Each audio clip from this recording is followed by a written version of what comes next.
தேவனை அறிய ஆண்டவர் பார்த்தீங்கன்னா வாய்ப்பை எல்லாருக்கும் கொடுக்குறார். நம்ம மாத்திரம் ஸ்பெஷல் கிடையாது.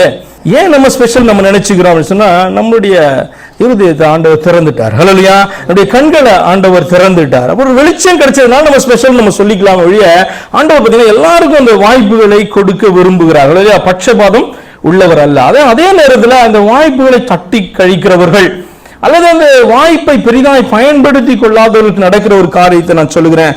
தேவனை அறிய வாய்ப்பு கொடுத்தோம், அறிய விரும்பாதபடினால ஒரு தாகம் உண்டாகும். அதை குறித்து ஆண்டவர் பார்த்தீங்க அப்படின்னு சொன்னா, ஏசாயா 65ஆம் அதிகாரத்தில் நீங்க போய் வாசிங்க.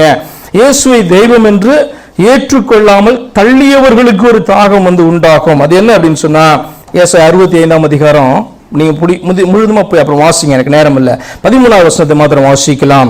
ஆதலால் கர்த்தராகிய ஆண்டவர் சொல்லுகிறார், இதோ என் ஊழியக்காரர் புசிப்பார்கள், நீங்களோ பசியாயிருப்பீர்கள். இதோ என் ஊழியக்காரர் குடிப்பார்கள், நீங்களோ தாகமாயிருப்பீர்கள். இதோ என் ஊழியக்காரர் சந்தோஷப்படுவார்கள், நீங்களோ வெட்கப்படுவீர்கள் என்று சொல்லி ஒரு கூட்டத்தை பார்த்து ஆண்டவர் பேசுகிறார். எப்படியா?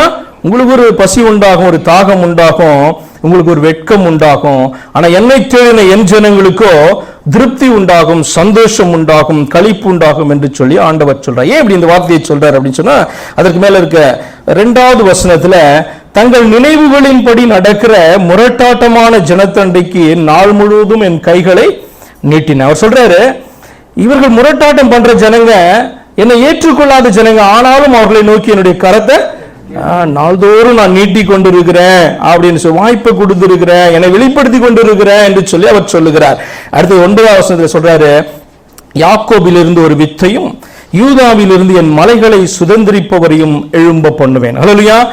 யூதாவிலிருந்து, அதாவது யாக்கோபிலிருந்து ஒரு வித்தை எழுப்புவாராம். அப்படின்னா என்ன அர்த்தம்னா, இந்த யாக்கோபினுடைய வம்சத்துல உண்டாகிற அல்லது வருகிற அல்லது தோன்றுகிற ஒருவரை நான் எழுப்புவேன்.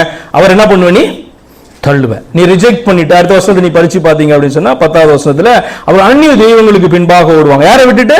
யாக்கோபிலிருந்து தேவன் எழும்ப பண்ணின வித்த விட்டுட்டு வேறெங்கெல்லாம் ஓடுவாங்க. அவங்க மத்தியிலே காணப்படுகிறதான இயேசுவை விட்டுட்டு எங்கெங்கயோ ஓடுவாங்க பாருங்க. அடுத்தது ஆண்டவர் பேசுறாரு, என்ன அப்படின்னு சொன்னா, உங்களுக்கு வெட்கம் உண்டாக. யாக்கோபிலிருந்து எழும்ப பண்ணின வித்து என்று சொல்வது இயேசு கிறிஸ்துவை குறிக்குது. இயேசு கிறிஸ்துவை ஏற்றுக்கொள்ளாத அத்தனை பேருக்கும் பார்த்தீங்கன்னா ஒரு தாகம் உண்டாகும். என்னன்னா, தேவன் தேவன் தேவன் பின்னால ஓடுறேன், நானு தேவனை அறிந்து கொண்ட, நானு பக்திமான, நானு இதெல்லாம் நான் செய்கிறேன், நான் பரலோகத்துக்கு நான் மட்டும்தான் போவேன், என் சபை மட்டும்தான் போவேன்னு சொல்லிட்டு ஓடிக்கொண்டு இருக்கும் ஒரு கூட்டம். ஆனா யாரையோ தள்ளி இருக்கும்? யாக்கோபிலிருந்து தேவன் எழுப்பின ஒரு வித்தை அது தள்ளி இருக்கும். அவர்களை குறித்து ஆண்டவர் சொல்ல, ஒரு தாகம் உனக்கு உண்டாகும், அந்த தாகம் தீர்க்கப்படவே படாது. ஹல்லேலூயா. அப்ப இந்த தாகம் சாபத்தை குறிக்குது. ஹல்லேலூயா. அப்ப தாகம் என்றால் எங்கே தீர்க்கப்பட வேண்டும்?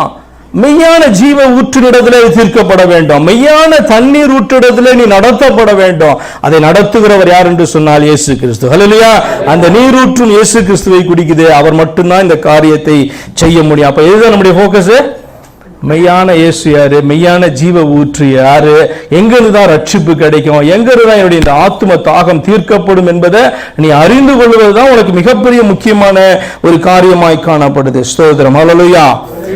அப்ப இந்த ஆவிக்குரிய அல்லது ஆத்தும தாகம் என்றா, திரும்ப சொல்றேன், தேவன் மேல வைக்கிற அவருடைய காரியங்களில் உள்ளதான வாஞ்சை. அது நமக்கு இந்த நாட்களில் இருக்குதா அப்படின்னு சொல்லி என்ன பண்ணணும், நம்ம கொஞ்சம் சோதித்து பார்க்க வேண்டும். தேவன் மேல வைக்கிற வாஞ்ச தாகம் அது இந்த நாளில் நமக்கு இருக்குதா? இதனுடைய முக்கியத்துவத்தை அறிந்து உண்மையா நம்ம இந்த நாளில் என்ன பண்ண போறோம்? கேட்க போறோம். மெசேஜை கேட்டு அப்படியே போறது கிடையாது.